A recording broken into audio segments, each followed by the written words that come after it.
Le réalisateur et acteur Peter Bogdanovich est décédé ce 6 janvier à 82 ans. Il avait été nommé à l'Oscar du meilleur réalisateur pour La Dernière Séance, 1971, hommage à son cinéaste fétiche et ami, Orson Welles. Né à New York de parents ayant fui le nazisme en Europe, Peter Bogdanovich grandit à New York et commence très tôt à prendre des cours de théâtre. Il a notamment pour professeur Stella Adler, célèbre pour avoir enseigné l'art dramatique à Marlon Brando et Robert De Niro.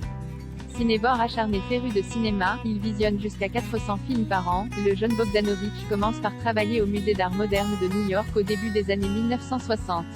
Il y présente de grands réalisateurs, comme Orson Welles, John Ford, Alan Dwan ou Howard Hughes. Suivant le modèle des cahiers du cinéma, il devient un critique de films réputé, aux connaissances très développées sur le sujet. Influencé par la nouvelle vague, il décide de devenir réalisateur et se rend à Los Angeles avec sa femme et collaboratrice, Polly Platt, où il fait la rencontre décisive de Roger Corman. En 1966, Peter Bogdanovich endosse plusieurs fonctions, assistant réalisateur, scénariste, acteur, etc.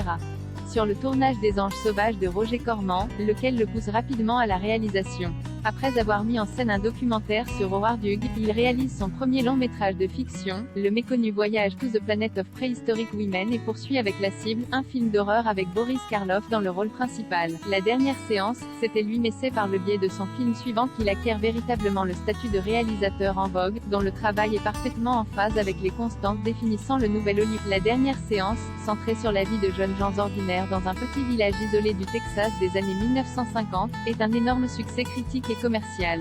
Révélant Cybill Shepherd, qui devient la compagne de Bogdanovich, et Jeff Bridges, le film est nommé pour 8 Oscars, incluant celui du meilleur réalisateur, et en remporte 2, meilleur second rôle pour Ben Johnson et Cloris Leachman. À la suite de ce triomphe, Bogdanovich enchaîne avec 2 autres grandes réussites, On et La valise Docteur. 1972, et surtout La barbe à papa, 1973, comédie en noir et blanc évoquant la relation entre un escroc, Ryan O'Neal, et une petite fille qui pourrait être sa fille, Tatum O'Neal qui, à 10 ans, remporte l'Oscar de la meilleure actrice dans un second rôle, durant les années 1930. À cette époque, le cinéaste est à son apogée. Mais après ces 3 succès, la carrière de Bogdanovich est affectée par les échecs successifs de Daisy Miller, 1974, Enfin l'amour, 1975, tous les deux avec Cybill Shepherd, et Nickelodeon, 1967. 3 ans plus tard, il ne parvient toujours pas à reconquérir le cœur du public. Drame personnel en 1981, il tourne Et tout le monde rit avec Audrey Hepburn, Ben Gazzara et le mannequin Dorothy Straton, avec qui il entame une liaison. Apprenant la nouvelle, le mari de cette dernière tue la jeune femme, viole son cadavre et se suicide. Ce fait divers des plus sordides pousse le réalisateur à mettre un terme à sa carrière. Si la réalité est pire que ce que l'on peut voir au cinéma, je ne vois pas l'intérêt de faire des films, confie-t-il. Bogdanovich se tourne alors vers sa première vocation, et écrit un livre consacré à son amour assassiné intitulé The Killing of the Unicorn. Il ne renonce toutefois pas totalement à la mise en scène, et obtient un succès modeste avec Masque en 1985, où la chanteuse Cher tient le rôle principal. Texaville, suite de La Dernière Séance en 1990, il réalise Texaville, la suite de son chef-d'œuvre La Dernière Séance, mais qui se solde par un échec en salle. Tout comme Bruit de coulisses, 1992, et The Scene Cold Globe, 1993. Constamment boudé par le public, son dernier film pour le cinéma sort en 2001, Un parfum de meurtre avec Kirsten Dunst. À partir des années 1990, Bogdanovich effectue quelques apparitions sur grand écran, comme par exemple dans Mr.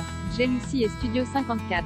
Il choisit cependant de se focaliser sur la télévision, devant et derrière la caméra. Il joue notamment un petit rôle dans 15 épisodes des Sopranos et réalise plusieurs téléfilms et épisodes de séries.